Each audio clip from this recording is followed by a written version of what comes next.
আপনারা কি জানেন রোজা রাখার রাত থেকে মুসলমানদের ঈদ শুরু হয়ে যায়?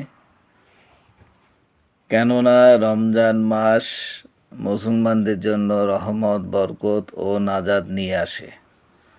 রোজা রাখার রাত থেকে আপনারা সেই ধরনের খাবার খেতে পছন্দ করেন যে ধরনের খাবার রাসূল সাল্লাল্লাহু আলাইহি ওয়াসাল্লাম যে ধরনের খাবার খেতে পছন্দ করতেন।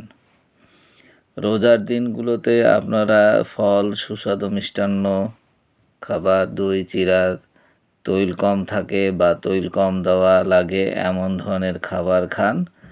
অধিক তৈল ও মশলা জাতীয় খাবার বর্জন করুন।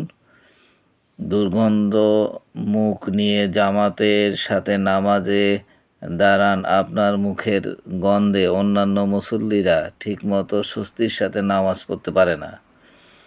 আপনার পেটে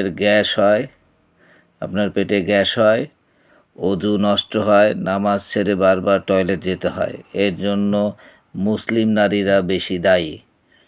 কেননা রোজার মাসে তারা বেশি বেশি তৈল ও মশলা জাতীয় খাবার ঘরে রান্না করে। বিশুদ্ধ ফল ও পানীয় জাতীয় খাবার রোজার মাসে পরিপূর্ণভাবে বিশুদ্ধ ফল ও পানীয় জাতীয় খাবার খান।